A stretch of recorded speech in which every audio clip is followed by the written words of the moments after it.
ಒಂದು ಹೊಸ ಟಾಪಿಕ್ ಇದೆ, ಅದನ್ನೇ ಹೋಲ್ಡಿಂಗ್ ಕಂಪನೀಸ್ ಅಂತ ಹೇಳ್ತೀವಿ ಅಥವಾ ಹೋಲ್ಡಿಂಗ್ ಕಂಪನೀಸ್ ಅಕೌಂಟ್ಸ್ ಅಂತ ಹೇಳ್ತೀವಿ. Holding company accounts. What is this holding company accounts ಅಂದ್ರೆ ಏನು? ಸೇ ಫಾರ್ ಎಕ್ಸಾಂಪಲ್ ಮುಖಾಂತರ ಹೋಗೋಣ. ಓಕೆನಾ? ಸೇ XY company okay is purchased okay AB companies shares. Assume that ಏನ್ ಅನ್ಕೊಳ್ಳೋಣ, AB ಕಂಪನಿನಲ್ಲಿ 10,000 ಶೇರ್ಸ್ ಇದೆ ಅಂತ ಅನ್ಕೊಳ್ಳೋಣ. ಒಂದು ಶೇರ್ ಬೆಲೆ 10 ರೂಪಾಯಿ ಪ್ರಕಾರ ಇದೆ ಅಂತ ಅನ್ಕೊಳ್ಳೋಣ. AB ಕಂಪನಿಯವರು ಬಿಸ್ನೆಸ್ ಮಾಡ್ತಾ ಇದ್ದಾರೆ, XY ಕಂಪನಿಯವರು ಬಿಸ್ನೆಸ್ ಮಾಡ್ತಾ ಇದ್ದಾರೆ. XY ಕಂಪನಿಯವರು AB ಕಂಪನಿಯ ಇರ್ತಕ್ಕಂಥ 10,000 ಶೇರ್ಸ್ ಅಲ್ಲಿ 7,500 ಶೇರ್ಸ್ ಅನ್ನ ಪರ್ಚೇಸ್ ಮಾಡಬಹುದು. 7,500 ಶೇರ್ಸ್ ನ ಪರ್ಚೇಸ್ ಮಾಡಬಹುದು ಅಂದ್ರೆ ಮೋರ್ ದ್ಯಾನ್ 50% ಶೇರ್ಸ್ ಅನ್ನ ಪರ್ಚೇಸ್ ಮಾಡೋದು. ಕರೆಕ್ಟಾ? C XY company purchase more than 50% of shares of another company. So thereby X company becomes the holding company. X company becomes the holding company and AB company becomes subsidiary company. What is this? Subsidiary company. Subsidiary means it's a sisterly company. It becomes a subordinate company. Now, XY company becomes the strong hold on the AB company. So, AB company ನಲ್ಲಿ ಏನೇ decisions ತಗೊಳ್ಬೇಕಾದ್ರೂ ಓಕೆನಾ, ಯಾರು ಕೇಳಬೇಕು? XY ಗೆ ಕೇಳಬೇಕು. ಹೌದಾ? ಅದಕ್ಕೆ ನಾವು holding company 2 marks question. What do you mean by holding company ಅಂದ್ರೆ when one company purchases substantial shares of another company. Substantial shares means what? More than 50% of shares of another company. Then the company which purchased is called as a holding company. The company which sold is called as a subsidiary company. Okay? ಈಗ problem ಎಲ್ಲಿರೋದು ಅಂತ ಹೇಳಿದ್ರೆ, sir holding company ಏನೋ purchase ಮಾಡ್ತು. Holding company ಒಂದ್ ಸಾರಿ AB company subsidiary ಕಂಪನಿದು shares ನ purchase ಮಾಡಿದ್ರೆ ಈ AB ಕಂಪನಿ ಅರ್ನ್ ಮಾಡಿರೋ ಓಕೆನಾ, ಏನ್ ಮಾಡಿರುತ್ತೆ? ಅರ್ನ್ ಮಾಡಿರೋ ಪ್ರಾಫಿಟ್ ಅಲ್ಲಿ, ಅರ್ನ್ ಮಾಡಿರ್ತಕ್ಕಂಥ ರಿಸರ್ವ್ ಅಲ್ಲಿ ಓಕೆನಾ, AB ಕಂಪನಿಲಿರ್ತಕ್ಕಂಥ ಎಲ್ಲಾ ಅಸೆಟ್ಸ್ ಮೇಲೆ ಹೌದಾ, ಅವ್ರಿಗೆ ಎಷ್ಟಿರುತ್ತೆ ಶೇರು, ಎಷ್ಟು ಪರ್ಚೇಸ್ ಮಾಡಿರ್ತಾರೋ ಅಷ್ಟು ಪರ್ಸೆಂಟೇಜ್ ಅಷ್ಟು ಶೇರ್ ಇರುತ್ತೆ. ಕರೆಕ್ಟಾ ಇಲ್ವೋ? ಈಗ 10,000ದಲ್ಲಿ 7,500 7,500 ಶೇರ್ಸ್ ಪರ್ಚೇಸ್ ಮಾಡಿದ್ರು ಅಂದ್ರೆ ಹೌದಾ, ಇವನ ಹತ್ರ ಇನ್ನೆಷ್ಟಿರುತ್ತೆ? 2,500 ಇರುತ್ತೆ. ಹಾಗಾದ್ರೆ 2 zeros cancel, 25 ones are 25 3s are. See, 3/4 share will be held with the XY company and only 1/4 share will be held with the AB company. ಹೌದಾ? ಹಾಗಾದ್ರೆ ಈ AB ಕಂಪನಿ ಏನಿದೆ ಅವ್ರು ಸಿಂಗಲ್ ಆಗಿ ಬಿಸ್ನೆಸ್ ಮಾಡ್ತಾ ಇದ್ರು ಗಣೇಶ. ಸಿಂಗಲ್ ಆಗಿ ಬಿಸ್ನೆಸ್ ಮಾಡಬೇಕಾದ್ರೆ ಅವ್ರು ಒಂದಷ್ಟು ಪ್ರಾಫಿಟ್ ನ ಅರ್ನ್ ಮಾಡಿದ್ರು ಓಕೆನಾ, ಒಂದಷ್ಟು ರಿಸರ್ವ್ ನ ಎತ್ತಿಟ್ಟಿದ್ರು. ಪ್ರಾಫಿಟ್ ಇಂದ ಎತ್ತಿಟ್ಟಿರ್ತಕ್ಕಂಥ ಪ್ರಾಫಿಟ್ ಅಲ್ಲಿ, ರಿಸರ್ವ್ ಅಲ್ಲಿ ಎಲ್ಲಾದ್ರಲ್ಲೂ ಕೂಡ ಯಾರು ಶೇರ್ ಇರುತ್ತೆ? XY ಗೆ ಶೇರ್ ಇರುತ್ತೆ. ಎಷ್ಟು ಇರುತ್ತೆ ಶೇರು? 3/4 ಅಷ್ಟು ಶೇರ್ ಇರುತ್ತೆ. ಈ ಪ್ರಾಬ್ಲಮ್ 3/4 ಬಂದಿರುತ್ತೆ. ಬೇರೆ ಪ್ರಾಬ್ಲಮ್ ಇನ್ನ ಜಾಸ್ತಿ ಬರ್ಬೋದು, ಕಡಿಮೆನೂ ಬರ್ಬೋದು. ಬಟ್ ಮೋರ್ ದ್ಯಾನ್ 50% ಶೇರ್ ಇರುತ್ತೆ. ಸರ್ ಹಾಗಾದ್ರೆ ಹೋಲ್ಡಿಂಗ್ ಕಂಪನಿ ಬೆನಿಫಿಟ್ ಆಗ್ತಾ ಇದೆ ತಾನೆ? ಜಸ್ಟ್ ಇವ್ರ ಕಂಪನಿ 7,500 ಶೇರ್ಸ್ ನ ಪರ್ಚೇಸ್ ಮಾಡಿದ ತಕ್ಷಣ ಈ AB ಕಂಪನಿ ಮೇಲೆ ಕಂಪ್ಲೀಟ್ ಹೋಲ್ಡ್ ಬಂದ್ಬಿಡ್ತು. ಹೌದಾ? ಅವ್ರ ಮೇಲೆ ಕಂಟ್ರೋಲ್ ಬಂದ್ಬಿಡ್ತು. ಕರೆಕ್ಟಾ? ಕಂಟ್ರೋಲ್ ಬಂದಿದ ತಕ್ಷಣ ಇದು ಬಿಕಮ್ XY ಕಂಪನಿ ಏನಾಯ್ತು? ಹೋಲ್ಡಿಂಗ್ ಕಂಪನಿ ಆಯ್ತು, ಕಂಟ್ರೋಲಿಂಗ್ ಕಂಪನಿ ಆಯ್ತು. ಕರೆಕ್ಟಾ? ಇದೇನಾಯ್ತು? ಮೈನಾರಿಟಿ ಕಂಪನಿ ಆಯ್ತು, ಸಬ್ಸಿಡರಿ ಕಂಪನಿ ಆಯ್ತು. ಅದಕ್ಕೆ ನಿಮ್ಗೆ ಕ್ವಶನ್ 2 marks ಗೆ ಈ ತರನು ಕೇಳಬಹುದು. What is subsidiary company? What is holding company? A subsidiary company is one which sold more than 50% shares to another company, which is called as a subsidiary company. What is holding company? A holding company is one which purchases more than 50% shares of another company. ಕರೆಕ್ಟಾ? ಇದಕ್ಕೆ 2 marks easy ಆಗಿ ಬರುತ್ತೆ. Sir ಇದೆಲ್ಲ ಅರ್ಥ ಆಯ್ತು. ಈಗ profit ಬಂತು, reserve ಬಂತು. ಹೌದಾ? ಈಗ ನೀವೇ ಹೇಳಿ. ಈಗ 1st of January 2019 ನಲ್ಲಿ AB ಬಿಸ್ನೆಸ್ ಈ ವರ್ಷ ಸ್ಟಾರ್ಟ್ ಮಾಡ್ದ 1/1/2019 ಅಲ್ಲಿ. 31st ಡಿಸೆಂಬರ್ 19 ಅಲ್ಲಿ ಬಿಸ್ನೆಸ್ ನ close accounting closing year ending ಅದು ಕರೆಕ್ಟಾ. ಎ ಬಿ ಕಂಪನಿ ಏನ್ ಮಾಡ್ತಾರೆ ಗೊತ್ತಾ, 30th of June 2019 ಅಲ್ಲಿ ಪರ್ಚೇಸ್ ಮಾಡ್ತಾರೆ. ಯಾವತ್ತು ಪರ್ಚೇಸ್ ಮಾಡಿರೋ ಡೇಟು ನೋಡಿ, ಪರ್ಚೇಸ್ ಮಾಡಿರೋ ಡೇಟ್ ಅದಪ್ಪ 30th of June 2019 ಅಲ್ಲಿ ಪರ್ಚೇಸ್ ಮಾಡ್ತಾರೆ. ಆಸ್ ಯೂಶುವಲ್ ಆಗಿ ಎ ಬಿ ಕಂಪನಿ 1/1/2019 ಅಲ್ಲಿ ಏನ್ ಮಾಡ್ತು, ಅವರ ಫೈನಾನ್ಷಿಯಲ್ ಇಯರ್ದು ಅಥವಾ ಅವರ beginning of the year business ನ ಸ್ಟಾರ್ಟ್ ಮಾಡ್ದ. ಅವನಿಗೂ ಗೊತ್ತಿರ್ಲಿಲ್ಲ ನಾನು ಸೇಲ್ ಮಾಡ್ತೀನಿ ಅಂತ ಹೇಳಿ. ಅವಾಗ ಅವನು ಇಲ್ಲಿಂದ ಬಿಸ್ನೆಸ್ ಸ್ಟಾರ್ಟ್ ಮಾಡ್ದ. ಅವನ್ ಪ್ರಾಫಿಟ್ ಎಲ್ಲಿಂದ ಆನ್ ಮಾಡಿರ್ತಾನೆ, ಜನವರಿಯಿಂದ ಆನ್ ಮಾಡಿರ್ತಾನೆ. ಅವನೊಬ್ನೇ ಮಾಡಿರ್ತಾನೆ, XY ಕಂಪ್ನಿ ಸೇರ್ಕೊಂಡಿರ್ತಾನೆ, ಅವನೊಬ್ನೇ ಮಾಡ್ತಾ ಇರ್ತಾನೆ. ಯಾಕೆಂದ್ರೆ ಇನ್ನ ಪರ್ಚೇಸ್ ಆಗಿಲ್ಲ, ಹೌದಾ ಇಲ್ವೋ. ಸೊ ಹಾಗೆ 2000 ಜನವರಿ 19 ಹಿಂದೆನೂ ಅವನೊಬ್ನೇ ಆನ್ ಮಾಡಿರ್ತಾನೆ ಪ್ರಾಫಿಟ್. ಆ ಆನ್ ಮಾಡಿರೋ ಪ್ರಾಫಿಟ್, ಆ ಆನ್ ಮಾಡಿರೋ ರಿಸರ್ವ್ ಎಲ್ಲ ಈ ವರ್ಷಕ್ಕೆ ಬಂದಿರುತ್ತೆ. ಕರೆಕ್ಟಾ. ಈ ವರ್ಷ ಬಿಸ್ನೆಸ್ ಸ್ಟಾರ್ಟ್ ಮಾಡ್ದ. ಓಕೆನಾ. 30ನೇ ತಾರೀಕು ಜೂನ್ 2019 ಅಲ್ಲಿ XY ಕಂಪನಿ ಏನ್ ಮಾಡ್ತು, ಎ ಬಿ ಕಂಪನಿ ಕೇಳ್ತು ಏನಂತ, ನಿನ್ ಕಂಪನಿ ಶೇರ್ಸ್ ನಾನು ಪರ್ಚೇಸ್ ಮಾಡ್ತೀನಿ, ಮಾರಂಗಿದ್ರೆ ಮಾರ್ಬಿಡು ಅಂತ ಹೇಳಿದ. ಅವನೇನ್ ಮಾಡ್ದ, ಓಕೆ ಒಂದ್ ದೊಡ್ಡ ಕಂಪನಿ ಪರ್ಚೇಸ್ ಮಾಡ್ತಾ ಇದೆ, ಅವನಿಗೊಂದಷ್ಟು ಶೇರ್ಸ್ ನ ಮಾರ್ಬಿಡೋಣ ಅಂತ ಹೇಳ್ಬಿಟ್ಟು ಮಾರ್ಬಿಟ್ರು. ಮಾರಿದ ತಕ್ಷಣ ಏನ್ ಮಾಡ್ತೀವಿ ಗೊತ್ತಾ, XY ಕಂಪನಿಗೆ ಪಾಪ ಎ ಬಿ ಕಂಪನಿ ಆಗ್ ಮಾಡಿದ್ನಲ್ವಾ, ಇದ್ರ ಹಿಂದೆ ಎಲ್ಲ ಆಗ್ ಮಾಡಿದ್ನಲ್ವಾ, ಎಲ್ಲಿಂದ ಜೂನ್ 2019 ಅದ್ರ ಹಿಂದೆ ಎಲ್ಲ ಆಗ್ ಮಾಡಿದ್ನಲ್ವಾ, ಅಷ್ಟು ಪ್ರಾಫಿಟ್ ಅಲ್ಲೂ ಅಷ್ಟು ರಿಸರ್ವ್ ಅಲ್ಲೂ ಯಾರ್ಯಾರಿಗೆ ಶೇರ್ ಇರುತ್ತೆ, XY ಗೂ ಇರುತ್ತೆ, ಎ ಬಿಗೂ ಇರುತ್ತೆ. ಆದ್ರೆ XY ಗೆ ಜಾಸ್ತಿ ಇರುತ್ತೆ, ಎ ಬಿಗೆ ಕಡಿಮೆ ಶೇರ್ ಇರುತ್ತೆ. ಕರೆಕ್ಟಾ ಕಿಶೋರ್? ಕರೆಕ್ಟ್. ಹಾಗಾದ್ರೆ ಸರ್ ನೀವೇನ್ ಹೇಳ್ಬೇಕು ಅನ್ಕೊಂಡಿದ್ದೀರಾ, ನಾನು ಹೇಳ್ಬೇಕಾಗಿರೋದು ಇಷ್ಟೇ. ಈ ಪರ್ಚೇಸ್ ಮಾಡಿರೋ ಡೇಟ್, ಇದರ ಹಿಂದಿನ before purchase date, any profits, any reserves which is owned by only A B company, only subsidiary company, which is all belongs to XY company and A B company. ನೀವು ಕೇಳ್ಬೋದು, sir purchase ಮಾಡಿದ್ದು June 2019 ತಾನೆ, ಅಲ್ಲಿಂದ ಬರೋ profit ಅಲ್ಲಿಂದ ಬರೋ reserve ಮಾತ್ರ ತಾನೇ ಕೊಡ್ಬೇಕು, ಇವ್ಗೆ ಯಾಕೆ ಕೊಡ್ತಾ ಇದ್ದೀರಾ? ಅದೇ ರೂಲ್ಸ್. ಅರ್ಥ ಆಗ್ತಾ ಇದೆಯಾ? ರೂಲ್ ಏನ್ ಹೇಳುತ್ತೆ, ನಾನು ಶೇರ್ ಹೋಲ್ಡರ್ನೆಯಾ, ನೀನಾದ್ರೂ ಅರ್ನ್ ಮಾಡಿರೋ, ಯಾರಾದ್ರೂ ಅರ್ನ್ ಮಾಡಿರೋ, if I am purchasing majority shares ನಾನು ಪರ್ಚೇಸ್ ಮಾಡ್ತಾ ಇದ್ದೀನಿ ಅಂದ್ರೆ ಹಿಂದಿಂದು, ಇವಾಗಿಂದು, ಮುಂದಿಂದು ಎಲ್ಲ ನನಗೆ ಶೇರ್ ಬೇಕು ಅಂತ ಹೇಳ್ತಾರೆ. ಅರ್ಥ ಆಗ್ತಿದ್ಯಾ? ಹಾಗಾದ್ರೆ ಇದರ ಪರ್ಚೇಸ್ ಮಾಡಿರೋ ಹಿಂದಿನ ದಿನದಲ್ಲಿ, ಹಿಂದಿನ ಡೇಟ್ ಅಲ್ಲಿ whatever the profits reserves, okay, which goes to home XY company as well as A B company. But for XY company, is it a profit or a loss for it? Profit. It's a profit for it, right? Anyways, A B company, it is a profit because it is earned by him. But XY company ಪಾಪ ಅವ್ನು ಏನು ತೊಂದರೆನೆ ತಗೊಂಡಿಲ್ಲ. ಹೌದಾ? Simple ಆಗಿ ಬಂದ, June ಅಲ್ಲಿ ದುಡ್ಡು ಕೊಟ್ಟ, ಪರ್ಚೇಸ್ ಮಾಡ್ದ, ಕೊಡು ಪ್ರಾಫಿಟ್. ನೀನ್ ಹಿಂದೆ ಎಲ್ಲ ಅರ್ನ್ ಮಾಡಿರೋ ಪ್ರಾಫಿಟ್ ಕೊಡು, ರಿಸರ್ವ್ ಅಲ್ಲೂ ಶೇರ್ ಕೊಡು. ಅರ್ಥ ಆಗ್ತಿದ್ಯಾ? So this is the process. ಅರ್ಥ ಆಗ್ತಿದ್ಯಾ? ಇಲ್ಲಿ ನಮ್ಗೆ ಈ ಚಾಪ್ಟರ್ ಅಲ್ಲಿ ನಾವು ಕಲಿಬೇಕು ಅಂತ ಹೇಳಿದ್ರೆ ನಾವು ಮಾಡಬೇಕಾಗಿರೋದು ಒಂದೇ ಒಂದು, ಏನಪ್ಪಾ ಅದು ಅಂದ್ರೆ ಕನ್ಸಾಲಿಡೇಟೆಡ್ ಬ್ಯಾಲೆನ್ಸ್ ಶೀಟ್ ಅಂತ ಪ್ರಿಪೇರ್ ಮಾಡೋದು. ಏನದು? ಆದ್ರೆ ಕನ್ಸಾಲಿಡೇಟೆಡ್ ಬ್ಯಾಲೆನ್ಸ್ ಶೀಟ್ ಪ್ರಿಪೇರ್ ಮಾಡೋದು it is not so easy.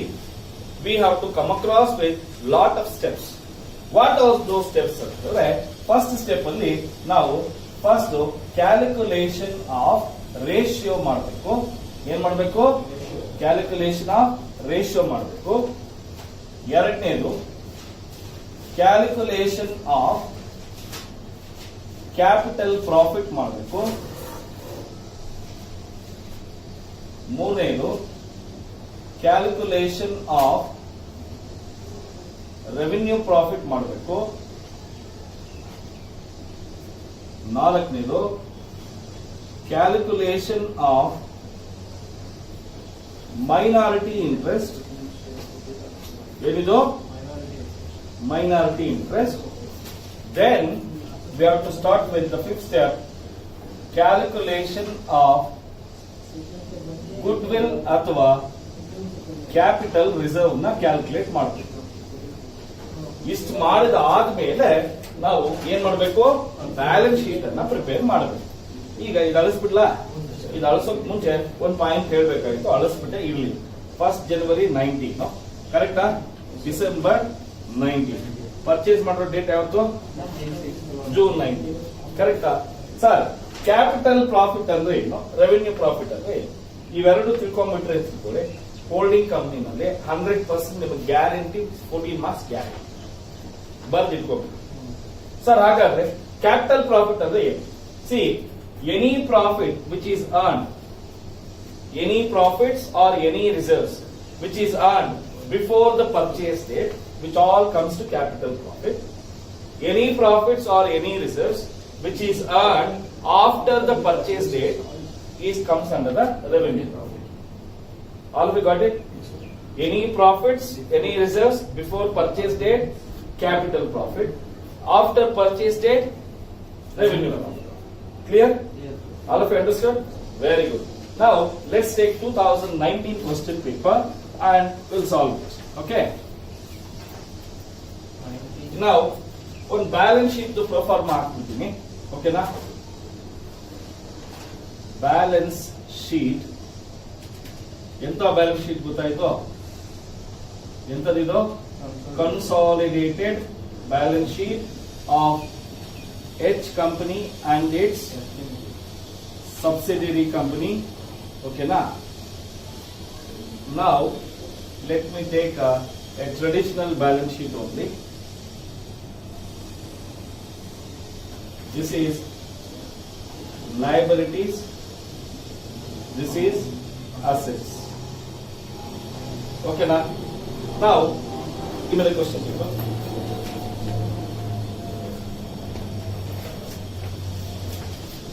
Now, if I read this question, you will understand very easily. On 31st of March 2015, the liabilities and assets of H Limited and its subsidiary S Limited stood as follows. See, what is the closing date of balance sheet he was given is, please look at here, 31st of March 2015. This is the closing date. If this is the closing date, what is the opening date? 1/4/2014. Am I right? See, opening date as ಆಗಿರುತ್ತೆ March 15 ಆದ್ರೆ opening ಎಲ್ಲ ಆಗಿರುತ್ತೆ 1/4/2014 ಆಗಿರುತ್ತೆ. Let's read the things. Share capital. See, whenever you are reading, please, H company, whatever the H companies is there now, that has to come in the balance sheet. What are the things has to come? I will tell you later. First, please read only S company's portion. S company share capital, how much we have? 2 lakhs. 2 lakhs. Right? General reserve, only 70,000. Only S company. Profit and loss account, 55,000. Creditors, 80,000. Assets, fixed assets, 1 lakh. Investment, 75% shares in S Limited. Please look at here. Now we have a chance to get the ratio. See, there are H company and S company. Okay. See, there are 2 lakh rupees of share capital in S company. Am I right? Share capital ಎಷ್ಟಿದೆ? ಎಷ್ಟಿದೆಪ್ಪ share capital S company ಇದೆ 2 ಲಕ್ಷ ಇದೆ. ಇದರಲ್ಲಿ 75% purchase ಮಾಡಿಬಿಟ್ಟಿದ್ದಾರೆ. ಹಾಗಾದ್ರೆ 2 ಲಕ್ಷದಲ್ಲಿ 75% ಅಂದ್ರೆ ಎಷ್ಟು purchase ಮಾಡಿದ್ದಾನೆ? 1.5 ಲಕ್ಷ ರೂಪಾಯಿ ಪರ್ಚೇಸ್ ಮಾಡಿದ್ದಾನೆ. 75% ಪರ್ಚೇಸ್ ಮಾಡಿದ್ರೆ ಎಸ್ ಹತ್ರ ಇನ್ನೆಷ್ಟಿರುತ್ತೆ? 25% ಇರುತ್ತೆ. ಹಾಗಾದ್ರೆ 2 ಲಕ್ಷದಲ್ಲಿ 1.5 ಲಕ್ಷ ಇನ್ ಪರ್ಚೇಸ್ ಮಾಡ್ಬಿಟ್ರೆ ಇನ್ನೆಷ್ಟಿರುತ್ತೆ ಇವನ ಹತ್ರ? 50,000 rupees ಇರುತ್ತೆ ಶೇರ್ ಕ್ಯಾಪಿಟಲ್. ಕರೆಕ್ಟಾ? ಈಗ ರೇಷಿಯೋ ನೋಡಿ 75:25 ಆರ್ 3:1. ಯಾಕೆ? 25 ones are 25 3s are 75. We got the ratio very easily. Am I right? Now let's go to the next one. What is the stock and other current assets? Draw a consolidated balance sheet on 31st March 2015 after taking into consideration the following. H Limited acquired the shares on 31st of July 2014. Please look at here. 31st of July 2014. Purchase date ಯಾವುದು? July 2014. ಕರೆಕ್ಟಾ? ಹಾಗಾದ್ರೆ S company, S company started business 1/4/2014. He was doing business April, May, June, July also he did. The last day of the July, H company purchased the shares of S company. That means April, May, June, July, 4 months. Who was ಯಾರು ಮಾಡ್ತಾ ಇದ್ರು business ನ? S ಮಾತ್ರ ಮಾಡ್ತಾ ಇದ್ದ. ಆಮೇಲಿಂದ ಯಾರು ಮಾಡ್ತಾ ಇದ್ರೆ? ಎಚ್ ಮತ್ತೆ ಎಸ್ ಬೋತ್ ಟುಗೆದರ್ ಇಬ್ರು ಮಾಡ್ತಾ ಇದ್ರು. ಕರೆಕ್ಟಾ? ಹಾಗಾದ್ರೆ ಮುಂದಕ್ಕೆ ಏನ್ ಕೊಟ್ಟಿದ್ದಾರೆ ನೋಡೋಣ. S limited earned a profit of 45,000 for the year ended 31st of March 2015 ಅಂತ ಹೇಳ್ತಾರೆ. ಸಿ ಮಿಸ್ಟರ್ ಎಸ್ ಏನ್ ಮಾಡಿದಾನೆ ಅಂದ್ರೆ ಏಪ್ರಿಲ್ ಇಂದ ಮಾರ್ಚ್ 2015 ವರೆಗೂ ಟೋಟಲ್ ಎಷ್ಟು ಅರ್ನ್ ಮಾಡಿದಾನಂತೆ 45,000 ಪ್ರಾಫಿಟ್ ನ ಅರ್ನ್ ಮಾಡಿದ್ದಾನೆ ಈ ವರ್ಷ. ಕರೆಕ್ಟಾ? ಈ ವರ್ಷ ಅರ್ನ್ ಮಾಡಿರೋ ಪ್ರಾಫಿಟ್ ಅಲ್ಲಿ ಈ ಡೇಟ್ ಇಂದ ಈ ಡೇಟ್ಗೆ 4 ಮಂತ್ಸ್ ಹೌದಾ ಬಿಫೋರ್ ಪರ್ಚೇಸ್. ಆಮೇಲೆ ರೈಟರ್ ನೋ ಅದು ಎಲ್ಲಿ ಬರುತ್ತೆ? ಕ್ಯಾಪಿಟಲ್ ಪ್ರಾಫಿಟ್ ಅಲ್ಲಿ ಬರುತ್ತೆ. ಇನ್ನು 8 ಮಂತ್ಸ್ ಯಾವ ಪೀರಿಯಡ್ ಬರುತ್ತೆ? ಇಲ್ಲಿಂದ ಇಲ್ಲಿಗೆ ಬಂದಿರುತ್ತೆ. ಅದೆಲ್ಲ ಎಲ್ಲಿಗೆ ಬರುತ್ತೆ? ರೆವೆನ್ಯೂ ಪ್ರಾಫಿಟ್ ಬರುತ್ತೆ. ಕರೆಕ್ಟಾ? Yes sir. ಹಾಗಾದ್ರೆ ಸರ್ ಇನ್ನೊಂದು ಪಾಯಿಂಟ್ ಹೇಳ್ತೀನಿ ನೋಡಿ. ಅಲ್ಲಿ ಜನರಲ್ ರಿಸರ್ವ್ ಅಂತ ಇದೆ ನೋಡಿ, ಇದೆಯಾ? ಕಾಣಿಸ್ತಾ? ಏನಂತ ಇದೆ? 70,000 ಅಂತ ಇದೆ ನೋಡಿ. 70,000 ರಿಸರ್ವ್ ಯಾವ ಡೇಟ್ ಅಲ್ಲಿ ಇತ್ತು ಏನು ಅಂತ ಕೊಟ್ಟಿಲ್ಲ. ಅದಕ್ಕೆ ನಾನೇನ್ ಮಾಡ್ತೀನಿ ಅಂದ್ರೆ ಫುಲ್ ಅಮೌಂಟ್ 70,000 rupees. ಓಕೆನಾ? 70,000 rupees is a old reserve ಅಂತ ಅನ್ಕೋಣ, ಹಳೆ ಬ್ಯಾಲೆನ್ಸ್ ಅಂತ ಅನ್ಕೋಣ. ಹಳೇದಂದ್ರೆ ಯಾವತ್ತಿಂದು? Before the purchase date. Any reserve, any profit before the purchase date should goes to a capital profit. See there was a 70,000 rupees of reserve. Am I right or no? Yes sir. Next is profit and loss account. If you look at the balance sheet ನೋಡಿ, ಇಲ್ಲಿ 55,000 ಇದೆ. ಅವನೇನ್ ಹೇಳ್ತಾ ಇದ್ದಾನೆ? ಈ ವರ್ಷದ profit 45,000 ಅಂತ ಹೇಳ್ತಾ ಇದ್ದಾನೆ. 45,000 ಅಂತ ಹೇಳ್ತಾ. ಆದ್ರೆ ಅಲ್ಲಿ ಎಷ್ಟಿದೆ? 55,000. ಇನ್ನು 10,000 ಏನಾಯ್ತು ಡಿಫರೆನ್ಸ್? ಅದು ಬಿಫೋರ್ ಲಾಸ್ಟ್ ಇಯರ್ದು. ಅರ್ಥ ಆಗ್ತಿದ್ಯಾ? ಈ ವರ್ಷದ ಇಲ್ಲಿಂದ ಇಲ್ಲಿ ಬಂದಿರೋದು ಈ ವರ್ಷದ್ದು 45,000 ಪ್ರಾಫಿಟ್. ಇನ್ನು 10,000 ರೂಪಾಯಿ ಪ್ರಾಫಿಟ್ ಯಾವ್ದು? ಅದು ಹಿಂದಿನ ವರ್ಷದ್ದು. ಹಾಗಾದ್ರೆ ಅದನ್ನ 1/4/2014 ಅಂತ ಬರೀತೀವಿ. ಯಾಕೆಂದ್ರೆ ಹೋದ ವರ್ಷದ ಕ್ಲೋಸಿಂಗ್ ಬ್ಯಾಲೆನ್ಸ್ ಈ ವರ್ಷ ಓಪನಿಂಗ್ ಆಗಿದೆ. ಎಷ್ಟಾಗಿರುತ್ತೆ? ಅದು 10,000 ಆಯ್ತು. ಹೆಂಗ್ ಬಂತದು? 55,000 ಕರೆಕ್ಟಾ ಮೈನಸ್ 45,000 ಕರೆಕ್ಟಾ? ಇದು ಈ ವರ್ಷದ್ದು. ಕರೆಕ್ಟಾ? ಇನ್ನೊಂದು ಪಾಯಿಂಟ್ ಇದೆ. ಏನ್ ಹೇಳೋಣ? ಕರೆಂಟ್ ಇಯರ್ ಪ್ರಾಫಿಟ್ ಏನದು? ಈ ವರ್ಷದ ಪ್ರಾಫಿಟ್ ಎಷ್ಟಪ್ಪ ಬಂದಿದೆ? 45. ಇದರಲ್ಲಿ 4 ಮಂತ್ಸ್ ಕರೆಕ್ಟಾ?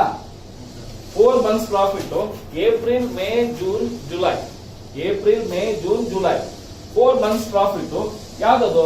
ಬಿಫೋರ್ ಪರ್ಚೇಸ್ ತಾನೆ. ಬಿಫೋರ್ ಪರ್ಚೇಸ್ ಎಷ್ಟು ಬರುತ್ತೆ ಹೇಳಿ? 45,000 ಇಂಟು 4 ಡಿವೈಡೆಡ್ ಬೈ 15,000. ಅಲ್ಲಿಗೆ ಟೋಟಲ್ ಕ್ಯಾಪಿಟಲ್ ಪ್ರಾಫಿಟ್ ಎಷ್ಟು ಬರುತ್ತೆ? 95,000 ಪ್ರಾಫಿಟ್ ಬರುತ್ತೆ. I mean total capital profit ಬರ್ತಾ ಇದೆ. ಕರೆಕ್ಟ್ ಅಪ್ಪ? ಈಗ ರೆವಿನ್ಯೂ ಪ್ರಾಫಿಟ್ ಏನ್ ಉಳಿದಿದೆ?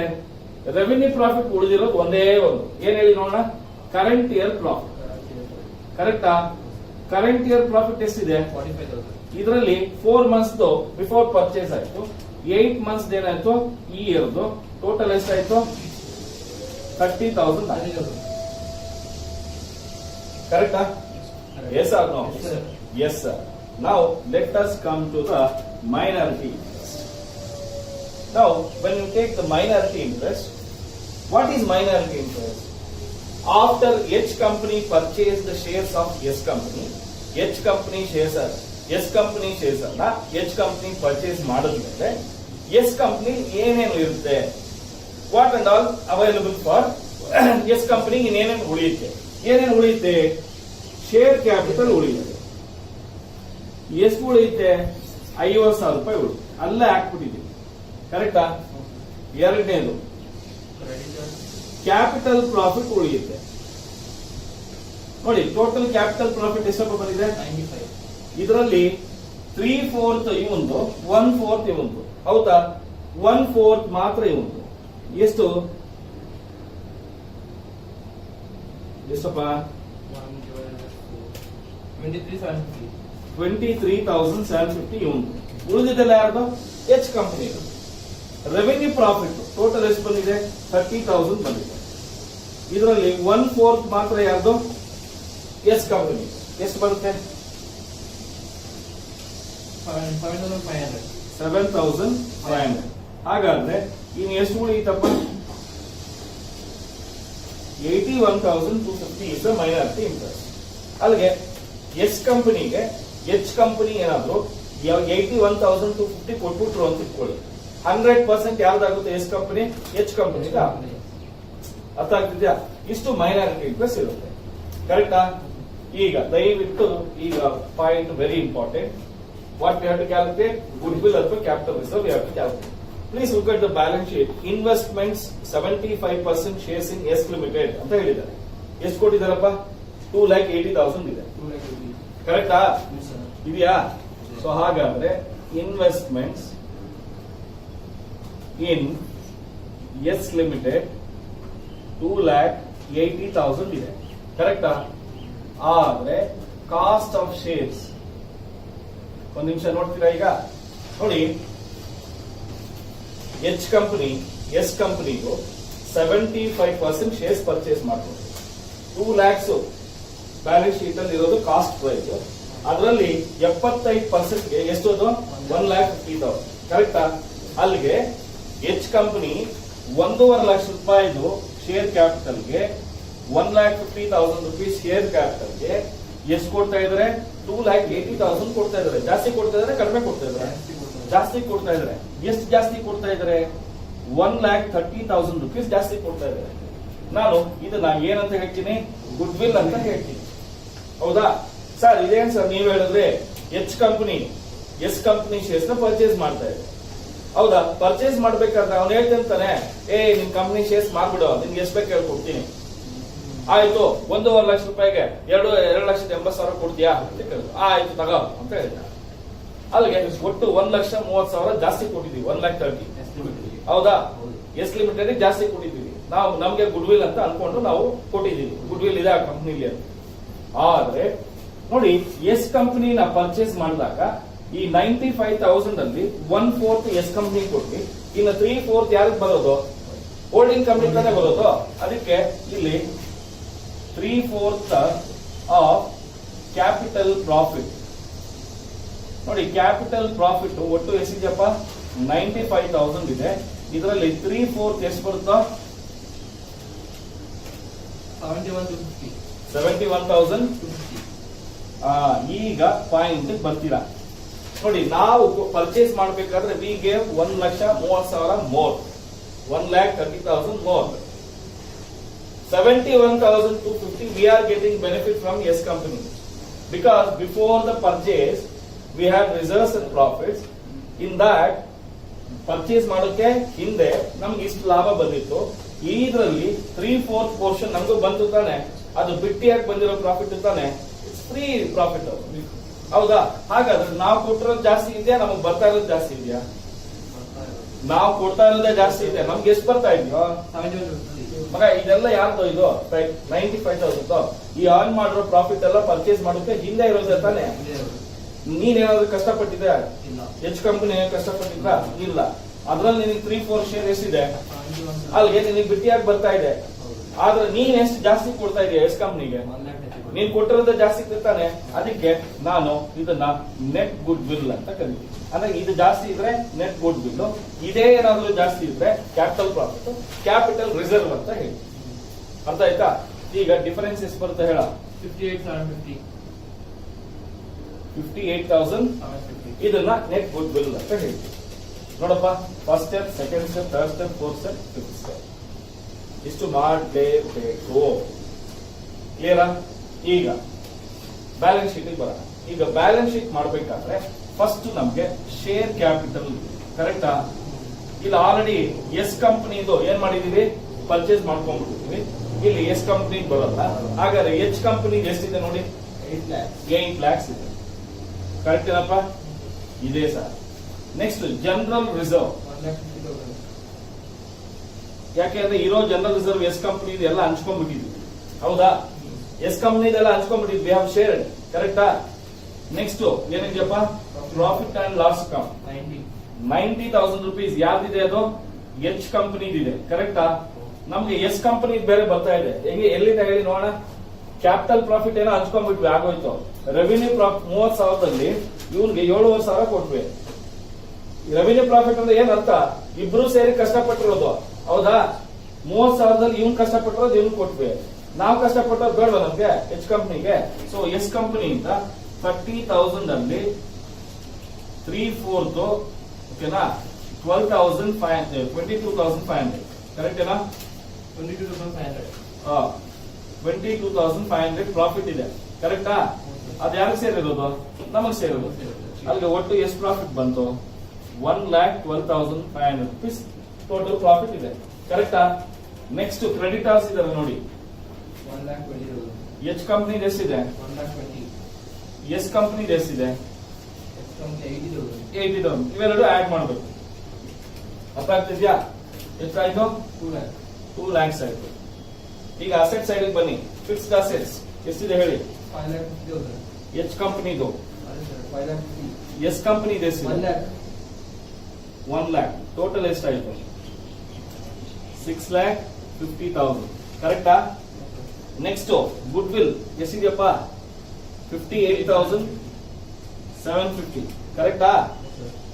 ಸ್ಟಾಕ್ ಇನ್ವೆಸ್ಟ್ಮೆಂಟ್ಸ್ ಏನು ತಗೊಳಕ್ ಹೋಗ್ಬೇಡಿ, ಆಗೋಯ್ತು. ಅದನ್ನ ಇನ್ವೆಸ್ಟ್ಮೆಂಟ್ ಶೇರ್ ಮಾಡ್ಬಿಟ್ಟಿದ್ವಿ. ಸ್ಟಾಕ್ ಎಚ್ ಕಂಪನಿ ಎಷ್ಟಿದೆ? 1,05,000. ಎಸ್ ಕಂಪನಿ ಎಷ್ಟಿದೆ? 1,77,000. ಟೋಟಲ್ ಎಷ್ಟಾಯ್ತು? 2,82,000 ಕರೆಕ್ಟಾ?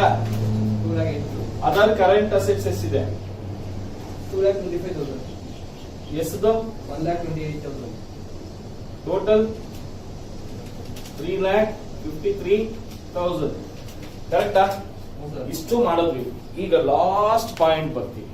ಏನದು ಅಂತ ಹೇಳಿದ್ರೆ last point is very simple. ಈ ಮೈನಾರಿಟಿ ಇಂಟ್ರೆಸ್ಟ್ ಇದೆ ಅಲ್ವಾ, ಇದನ್ನ ಎಲ್ಲಾಗಬೇಕು? ಲೈಬಿಲಿಟಿ ಸೈಡ್ ಅಲ್ಲಿ ಮೈನಾರಿಟಿ ಇಂಟ್ರೆಸ್ಟ್ 81,250. ಎರಡು ಕಡೆನೂ ಟೋಟಲ್ ಮಾಡಿ ಸೇಮ್ ಟೋಟಲ್ ಬರಬೇಕು. ಇಲ್ಲ ಅಂದ್ರೆ ನಾವು ಮಾಡಿರೋದು ತಪ್ಪು. ಓಕೆನಾ? ಟೋಟಲ್ ಮಾಡಿ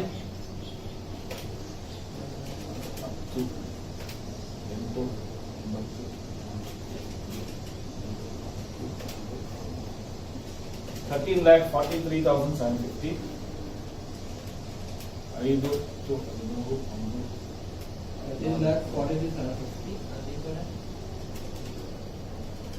13,43,750. ಓಕೆ, ಇಷ್ಟು ಮಾಡಿದ್ರೆ ಟೋಟಲ್ ಮಾರ್ಕ್ಸ್.